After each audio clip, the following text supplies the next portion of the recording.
Hola chicos, ¿cómo están? Es un gusto enorme poder saludarlos el día de hoy.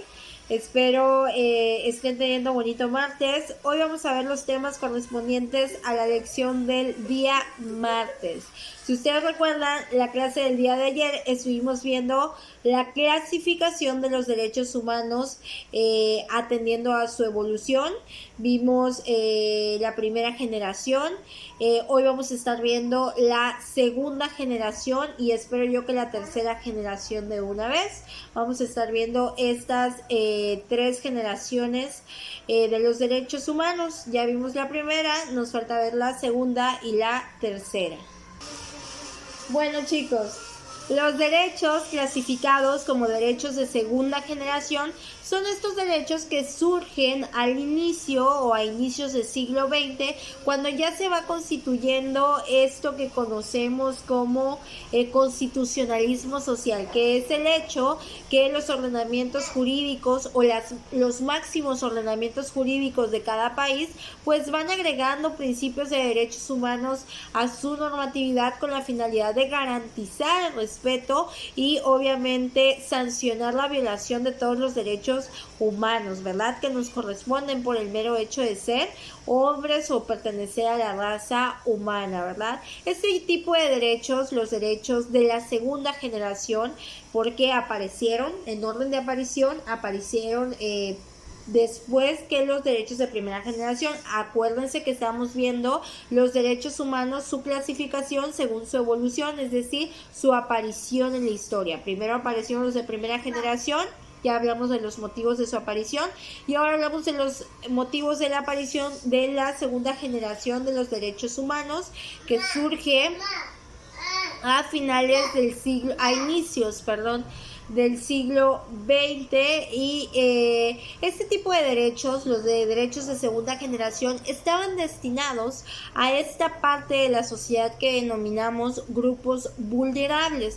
Denominamos así a esta parte de la sociedad porque se encuentran en una particularidad en la que o se encuentran en un particular estado de desventaja, ¿verdad?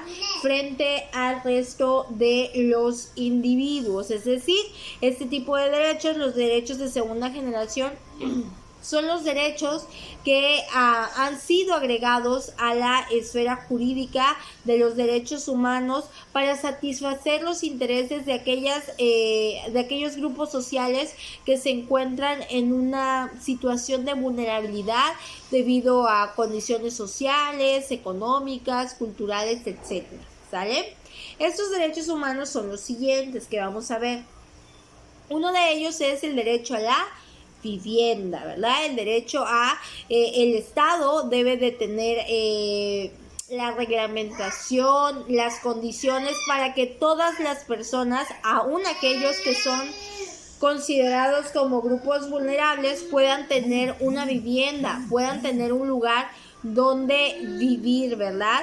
El derecho a la vivienda tiene que ver con políticas que establece los estados dependiendo de su ordenamiento para poder tener o para que todas las personas puedan tener acceso a una casa propia. En México, por ejemplo, lo hacen a través de programas como son el Infonavit, el Fobiste, que otorgan créditos a mucho tiempo a personas que tal vez por su ingreso o porque ganan el salario mínimo pues no podrían tener una vivienda, ¿no? De contado o una vivienda en menor tiempo. Entonces, pues les otorgan este tipo de prestaciones para que ese acceso a la vivienda, pues sea, este derecho humano a la vivienda sea protegido. Otro de los derechos es el derecho a la salud, es decir, el derecho a que todos los humanos tenemos a tener un equilibrio físico, emocional,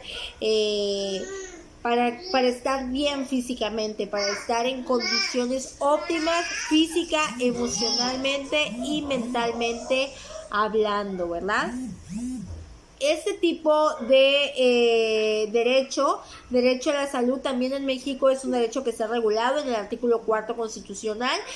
Los estados con independencia, los estados sin importar el régimen político que manejen, deben de garantizar el acceso a las prestaciones de salud de todos los habitantes de su nación. Es parte de la protección de este derecho humano a la salud. En México, por ejemplo, aquellos que no tienen algún tipo de seguridad social, pues existe el Instituto de Salud para el Bienestar, el INSABI, ¿verdad? Que es el programa que establece el gobierno para que aquellos que no tengan algún tipo de seguridad social pues puedan tenerla o puedan acceder a ella a través del INSABI. El derecho a la alimentación también es un derecho humano de segunda generación, y este derecho tiene que ver con que tenemos como humanos el derecho a la alimentación sana. Igual los propios estados establecen cuáles son las políticas que van a formular, que van a diseñar para que en cada país se respete este derecho a alimentación. Por ejemplo, en México tenemos comedores comunitarios, apoyos de despensas, etcétera, ¿no? Derecho a la seguridad social, ¿verdad? Derecho a que aquellos que son trabajadores pues tengan esta parte de seguridad social, ejemplo el IMSS, el ISSSTE en México, ¿verdad? En otros países pues es dependiendo de la normatividad jurídica que estos tengan.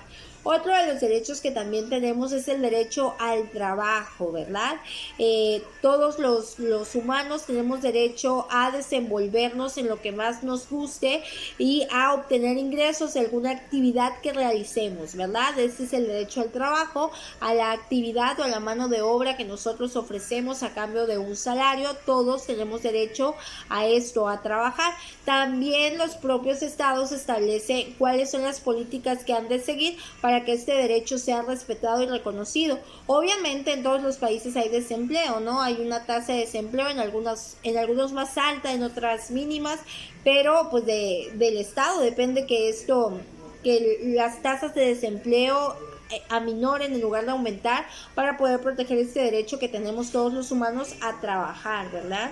Derecho a formar sindicatos también forma parte de los derechos de la segunda generación que tenemos. El derecho a formar sindicatos se refiere al derecho de asociarnos que tenemos como humanos para defender ciertos intereses, ya sea laborales o de cualquier tipo, ¿verdad? En México conocemos varios sindicatos, como es el Sindicato Nacional de Trabajadores de la Educación, Sindicato Nacional de Trabajadores de los Medios de Comunicación, etcétera, etcétera, ¿no? Estos sindicatos se hacen con la finalidad de proteger los intereses de los trabajadores frente al patrón.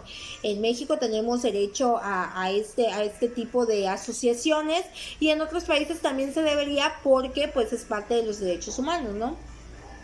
El derecho a la educación también es otro de los derechos que forman parte de la segunda generación, que establece que todas las personas tenemos derecho al acceso a los servicios de educación ofrecidos por el Estado.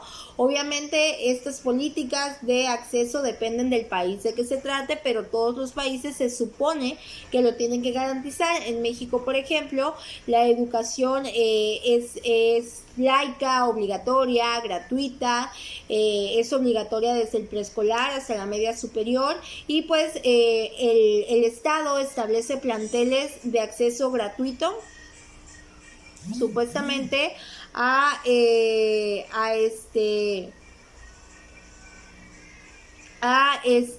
alguna manera llevar a cabo estas